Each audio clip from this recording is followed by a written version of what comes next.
Hey YouTube, Dan here from EAPFilmsOfficial, and today unfortunately there aren't going to be any reaction videos, but there will be some on Friday. And the reason for that is because there's been a bit of a medical emergency regarding one of our gerbils.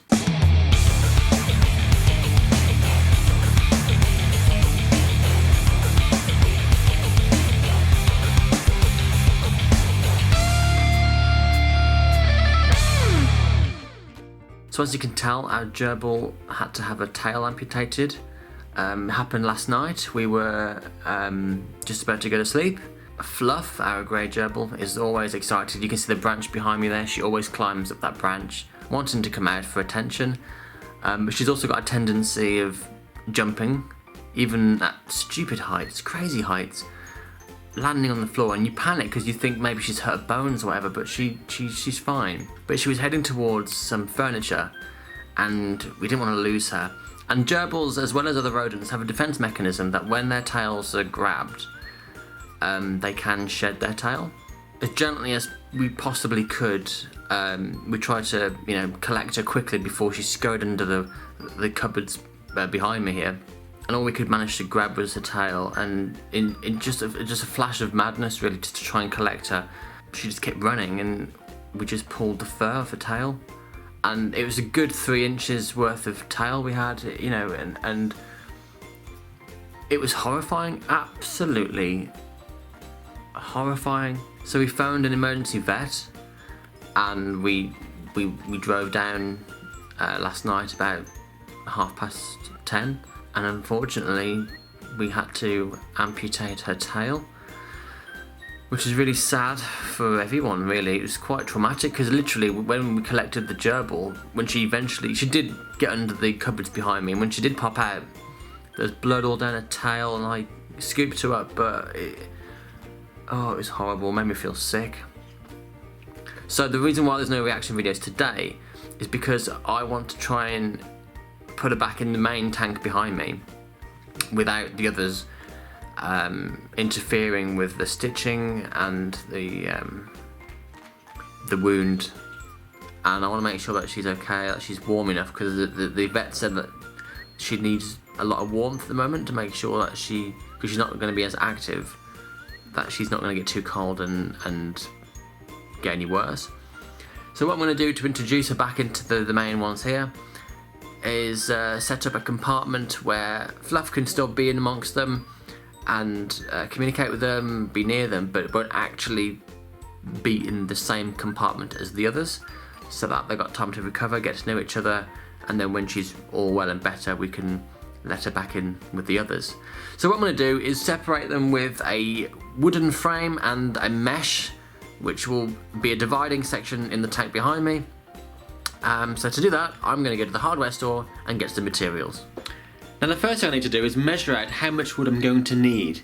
So I've got my tape measure, got the tank, and I can just work out the area I'm going to need.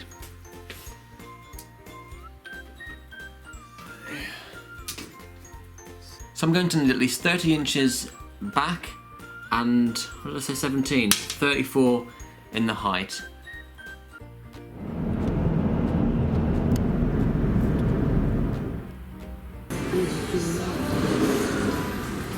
Just after some small nails, enough to go through the wood and fix out the frame. You should do it. The only trouble with the frame being made out of wood is that they are likely to chew it, so I need something that's going to be hard enough that they're going to take a while to get through it. By the time they do get through it, hopefully Fluff will be better and she can be integrated into the rest of the tank. I've decided on the 25 by 25 mil. I think that should be thick enough. So I've got my wood placed in the car like a joust, and now time to go home and begin construction on the new framework. So the first thing I have to do is measure the actual depth on the inside, because obviously there's glass thickness to consider.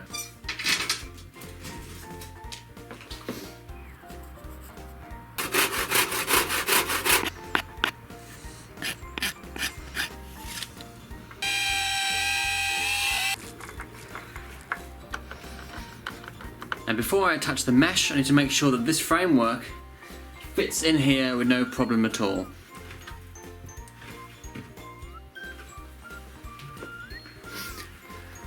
It's a bit of a tight fit, not quite the right size, it's a bit too big, but it's wedged in there, so I'm gonna just do it at that, I think. So here's the finished meshed divider for the gerbils, and hopefully that will be good enough to keep them away from each other, but good enough also that they can still smell each other and to communicate. Let's get it inside.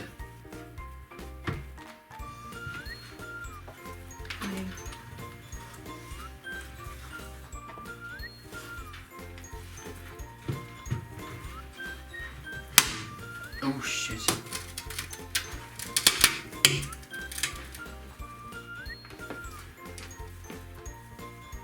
I'm gonna rethink this.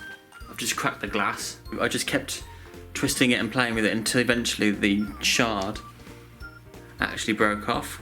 So I've vacuumed around the area and all the way underneath as well to make sure that any little shards of glass have been taken up.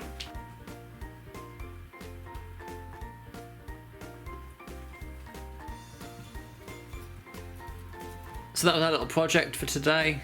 Make sure that the gerbils are actually okay.